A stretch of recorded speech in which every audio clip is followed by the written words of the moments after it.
This is a brief lecture on diversity and how diversity may affect you at work or your internship.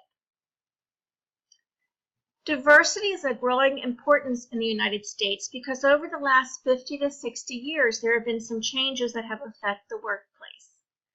First, there's an increasing racial and ethnic diversity in the U.S. and in the workplace. There is an increase of women in the workplace. The number of women today in the workplace is very different than it was in the 1950s, and the positions that women hold are very different.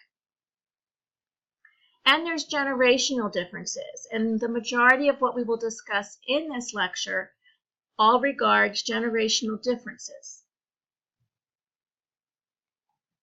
So generational diversity has to do with the year in which you were born, and then it has to do with what is going on in your culture at the time of your growth.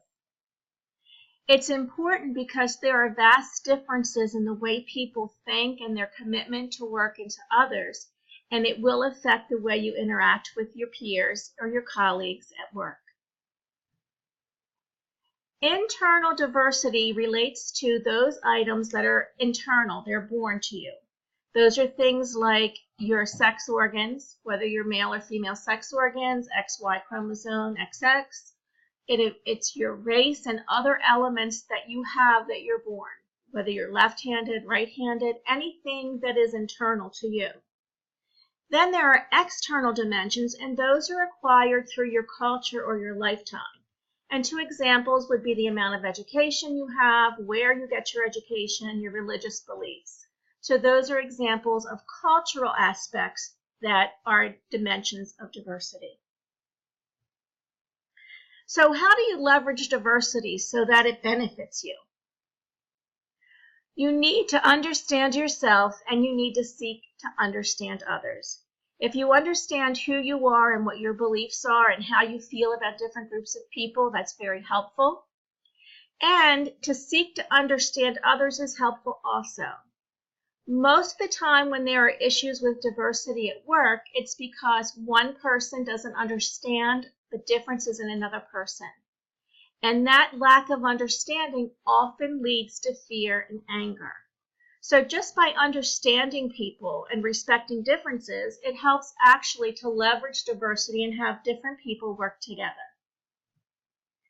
These are some other types of diversity that are somewhat related to generational, and they include communication.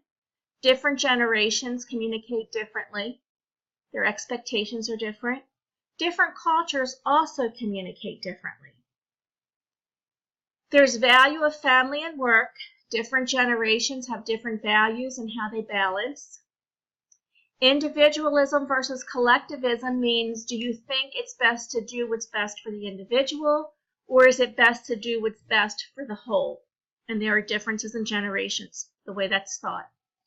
The way we think and the way we relate to others also is related to which generation in which we were born.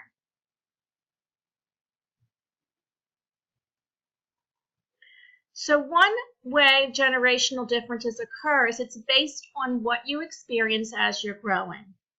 Now, this lecture is based on experiences that someone would have within the United States.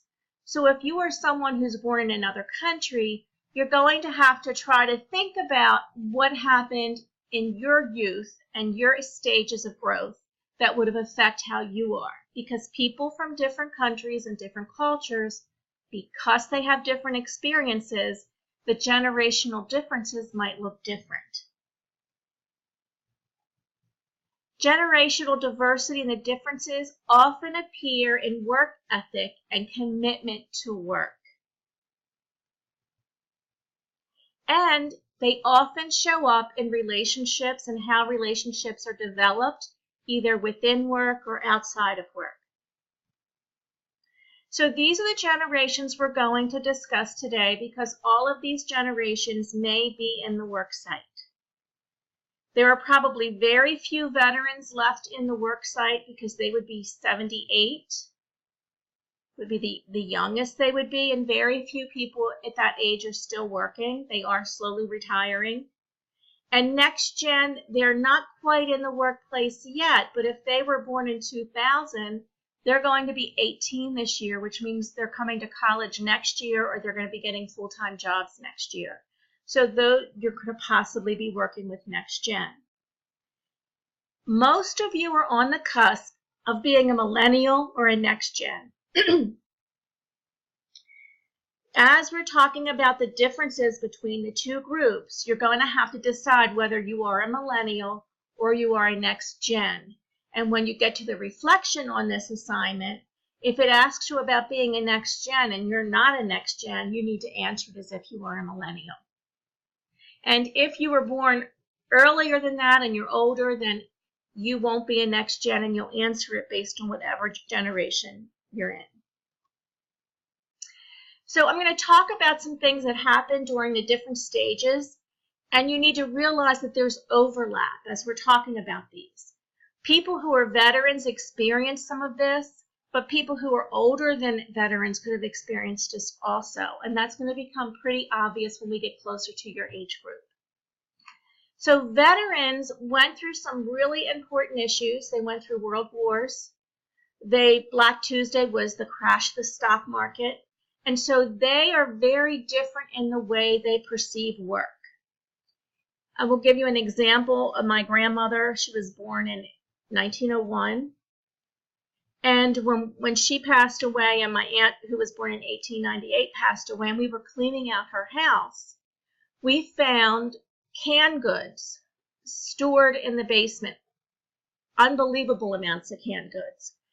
One of the reasons was, having lived through the Depression, they knew how important it was to store food in case you couldn't get it. And so that's something very different, because most people today are not storing food because they think next week there won't be any money to get food. Because of the experiences they've had, veterans typically only like change when they can see a justification for it. Change for the sake of change is not usually welcome. They are typically very hard workers, and because they're elders to most people, they expect to be treated with respect. So if you're working with a veteran and you do not show respect for them, that causes usually difficulties. They also show respect towards other people. They are very loyal to their companies, and they're very dependable. In this age group, and my parents were in this age group, my father spent his entire work career at one location. And so back then, that was really normal, that when you got a job, you stayed with that company forever. And the company treated you pretty well, and you worked really hard for them. And so that's a big issue for people who are veterans, that you see in those people that you don't see in other groups of people. The next group of people we're going to talk about are baby boomers. Most of your professors, I think, are baby boomers. Not all, but I'd say at least half of them are baby boomers. So baby boomers were born between 1940 and 1964. And the reason they're called baby boomers was there was a huge increase in birth in this time period. So there's a large number of people born in this time. Just to talk a little bit about this time period, this was a very tumultuous time. There was lots of anger and aggression, and having lived through that anger and aggression and the type of anger that's today, the anger and aggression back then was much worse. During that time period, you had Black people being hung and shot because they were voting. Martin Luther King was shot. John F. Kennedy was shot. Robert Kennedy was shot. They were all assassinated. That is pretty violent to have that type of thing going on. There was also this movement of sex, drugs, and rock and roll, free sex, have sex with a lot of people. People took a lot of drugs, often not knowing what they were. And there were lots of protests. So this was a really tumultuous time in the history of people growing up. Despite that, baby boomers were often set in situations where they were economically okay. So despite all this stuff going around in society and culture, there was still stability in the economics of most people in the United States. Not all, but most.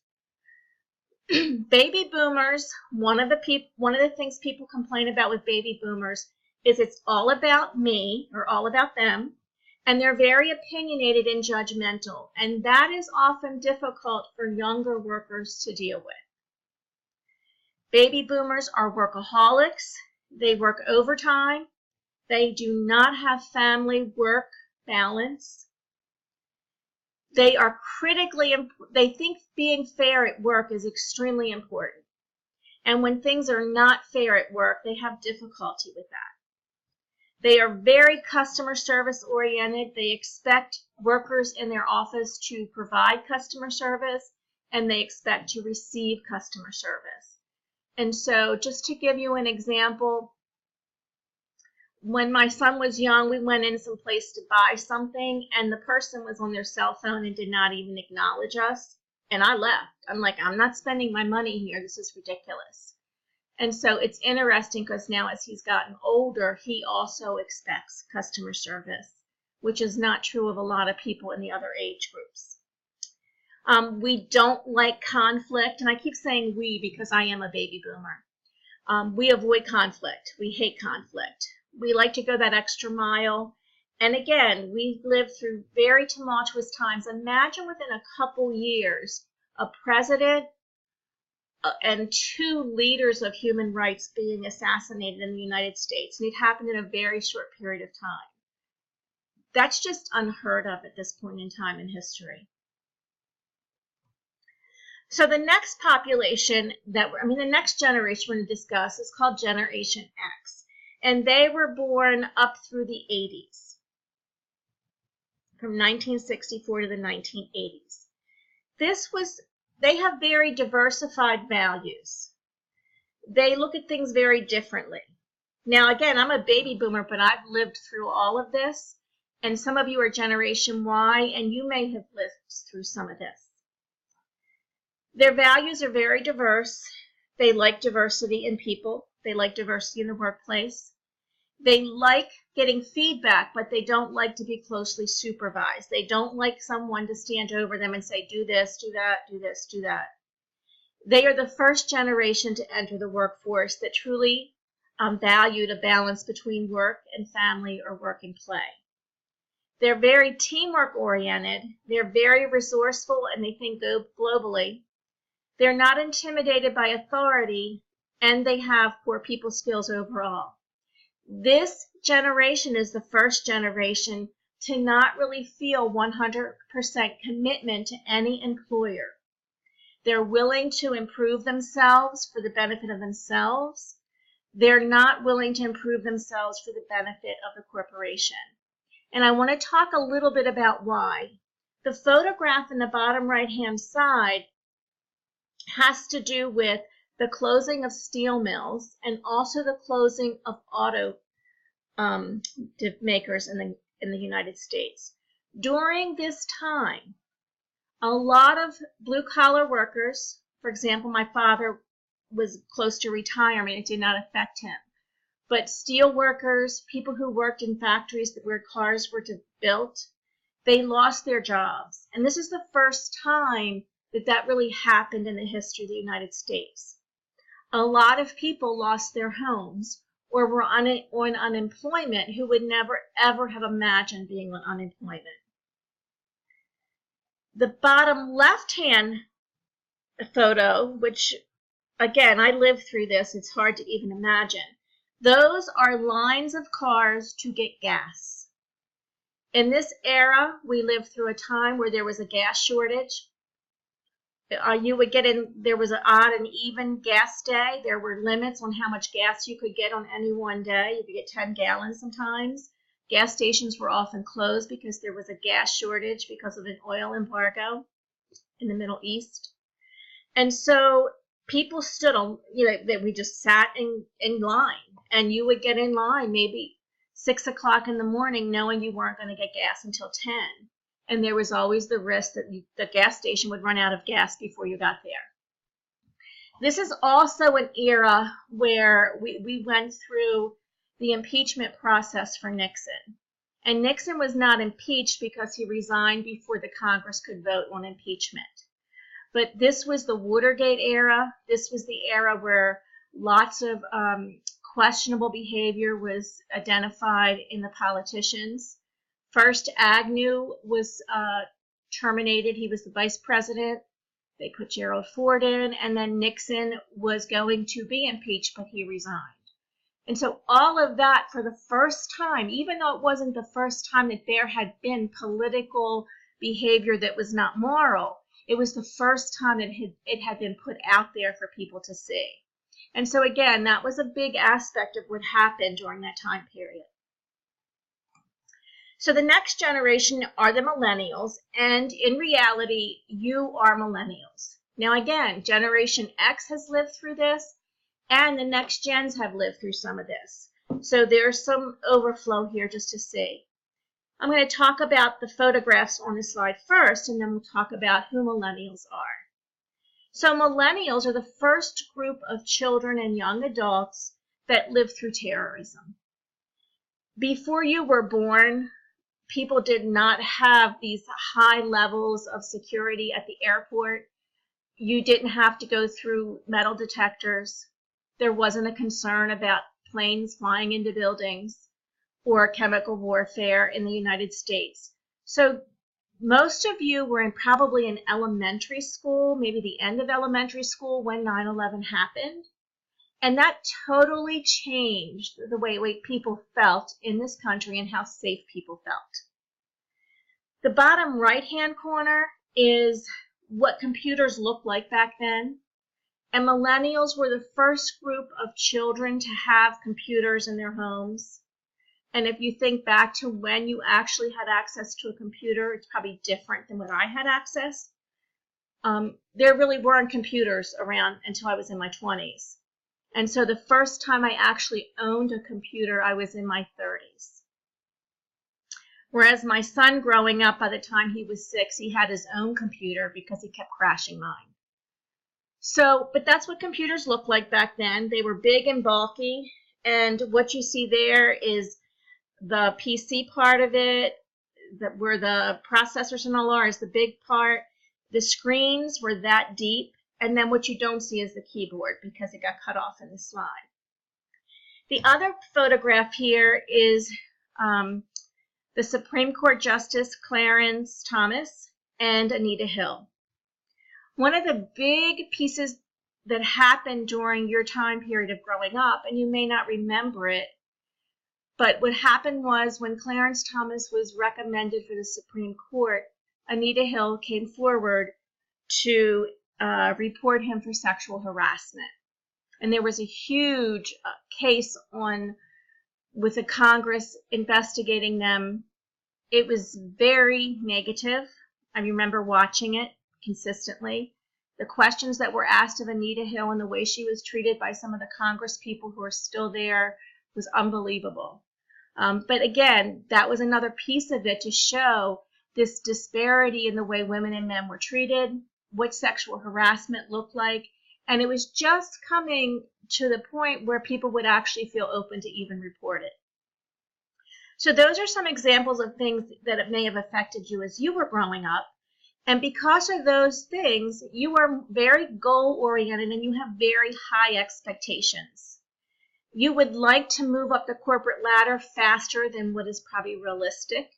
Prior to your age group, people believe that you work your way up and it's a reward. If you work so hard, you get a promotion. Whereas many young adults your age or in the millennial time frame actually believe that they should be able to be promoted before other people who do, even though they have less experience. You guys are very confident. You're good achievers. You're technologically savvy and you're able to multitask better than other groups. And part of that has to do with having computers in your access at a very young age. You're a very smart group of people, but you don't like criticism at all. Whereas Gen X doesn't mind criticism because it helps them grow, millennials typically don't like criticism and often just ignore it. which then sometimes causes them to get into trouble at work because their supervisor will say, do it like this, and they ignore it, do it their own way, and then they get in trouble. Your age group is motivated by perks, things like raises or extra time off for jobs well done. And job security for your age group is built upon what happened with Generation X, in that you do not plan to stay at any job your entire life, and you probably don't plan on staying in the same career for your entire life. And that's very different than other groups. So now we have Next Gen. Next Gen is also called the I generation for iPads and iPhones. And Next Gen has some really interesting pieces to them. Upper right-hand corner, the development of Google and other search engines, things that were not common when computers first came out. There is a laptop there, and there's a laptop that becomes a tablet. If you look at how small those computers are compared to what millennials started with when you were little, this group is very much connected to the World Wide Web, to the point that it's believed that their brain chemistry and the way their brain works actually are different than the way your brain or my brain works, because they get all their information quickly. There's a lot of communication that's technological and not face-to-face. There's issues with that. They live through the housing bubble, and that's what that house is in the bubble. In the 2006 area, like 2006, there was a housing bubble where the value of homes were cut in half, and people who would never have declared bankruptcy or would never have lost their home actually lost their home. And this generation lived through that. And some of you probably lived through that also, where you saw family members actually lose their home. So somebody bought a home for $200,000, and 3 years later it was worth $100,000. They don't have any equity, they can't sell it. So there was a lot of economic issues. We still have equity. When you think about Anita Hill, that happened in the 1980s, and the question of sexual harassment, and you think about the Me Too, and you think about what that is, and has it really changed that much? Are we still having equity issues? Other equity issues, when you think about the types of the riots and everything that happened during the baby boomers time, and we still have riots now based on racial issues. We have politicians who make comments that are racially or sexually biased. Have we actually gotten very far? And these are issues that are out there for people who are next gen and for your generation to see. And the bottom left hand, these are terrorists who mostly lived in the United States and then did something, some type of terrorism. The Florida nightclub person is there. The two people affiliated with the Boston Marathon bombing. I believe the other people on there are mass shooting, people who were involved in mass shooting. And so not everybody in that set of photos is from another country. Some of those people are from this country, and so we have homegrown terrorism. And that's something that you really did not experience as you were growing up, or as I didn't experience as I was growing up. But this next gen, they do experience it. And so we don't know a lot about next gen or the iGen and how they're going to work in the workplace, but these are some elements that have affected them. We're expecting that they think differently, they work differently, they relate differently, and they communicate differently. But we're not really sure how that's going to look. So just to summarize, there is increased diversity in the workplace, and it will continue to increase. I want to stress at this point that when you have diversity in your workplace, you actually have better programming that occurs. If you have diverse people working together to develop programming, you get different points of view, and that usually increases the value of your program. I think I said this earlier, diversity is diverse. Sorry. Diversity is diverse. There's all kinds of diversity. And diversity influences how you work at the workplace, and sometimes it's positive and sometimes it's negative. So things for you to think about as you're beginning the reflection for this assignment. How did diversity affect your health fair? Did diversity affect it? Did the diversity of your group members have anything? Did the diversity of your population that you serve, did that affect it in any way? And how might diversity affect your internship or careers? What will happen in your internships or careers that might be related to diversity, that might either be a wonderful experience or might cause you to have a little bit of a struggle?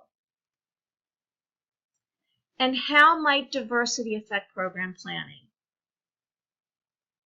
So that concludes this lecture. I wanted to present you with a different aspect of diversity, and that's generational diversity.